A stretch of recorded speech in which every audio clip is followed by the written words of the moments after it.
Lockdown से पहले गीता के घर का नजारा कुछ ऐसा था कि रोहन ऑफिस जाता था और शिविन स्कूल। जिनके घर से जाने के बाद गीता काम खत्म करके बाकी समय आराम करती थी। लेकिन लॉकडाउन के बाद ऑफिस और स्कूल घर में ही खुल गए और इससे गीता का हाल वो तो आपको देखने में ही मजा आएगा।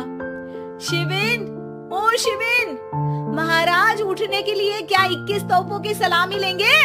अरे बिस्तर से बाहर निकल, ऑनलाइन क्लास स्टार्ट होने वाली है। अरे तुम भी हद करती हो, स्पीकर की तरह चिल्लाने की क्या जरूरत है? दिख नहीं रहा मेरी कॉन्फ्रेंस चल रही है। अब कैमरा और स्पीकर ऑन कर रहा हूँ, मुझे कोई शोर नहीं चाहिए। इस पर जैसे ही रोहन लैपटॉप का कैमरा और स्पीकर ऑन करता है तभी कुकर की सीटी बजती है। करा लो अब इसे चुप, लॉकडाउन नहीं हुआ, मेरी मौत का फरमान जारी हो गया। दोनों बाप बेटे ने नाक में दम किया हुआ है। ऐसा बोलकर गीता वहाँ से शिविन के कमरे में पहुँच जाती है, जहाँ शिविन अभी भी सो रहा होता है। ओ आलसी, अब अगर 5 मिनट में नहीं उठाना तो आज तेरा गेम और यूट्यूब कैंसिल। माँ की बात सुनकर शिविन बिना 1 मिनट गंवाए उठ खड़ा होता है। उठ गया, उठ गया।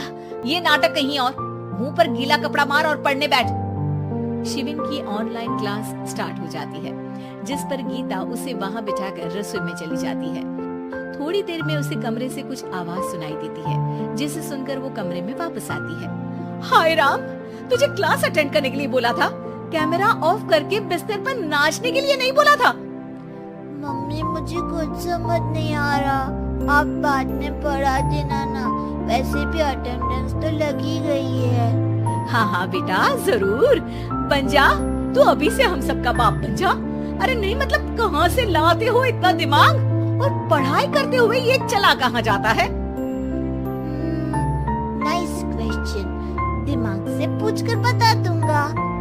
शिविन की बातों से परेशान होकर गीता उसे मारने के लिए जैसे ही आगे बढ़ती है तभी वो कमरे से बाहर भाग जाता है। अब शिविन आगे आगे और गीता हाथ में चप्पल पकड़े उसके पीछे पीछे पूरे घर में दोनों घूम रहे होते हैं। इसी बीच वो रोहन के पास पहुंच जाता है और शिविन को मारने वाली चप्पल रोहन के लैपटॉप पर जाकर गिरती है। ओए माँ! मम्मी, अब पापा को चप्पल मार रही हो? वो आज तक के रिपोर्टर, चुपचाप जाकर क्लास अटेंड कर ले, नहीं तो अगली तेरे पीछे लगेगी। इस पर शिविन वहाँ से चला जाता है, जिसके बाद रोहन गीता से कहता है, इस सर्कस के लिए कुछ बोलना चाहोगी? अरे क्या करूं, जब से तुम दोनों घर में रहने लगे हो, घर अपने आप ही सर्कस बन गया है और मैं तुम्हारी नौकर। कभी बेटी को संभालो तो कभी बाप के नखरे उठाओ।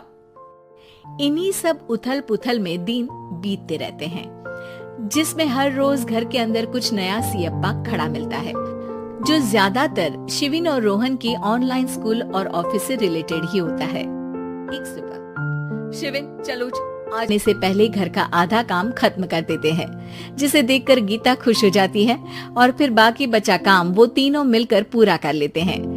जिसके बाद अब वो सब मिल बांट कर हर काम में एक दूसरे की मदद करते हुए लॉकडाउन का मजा लेने लगते हैं।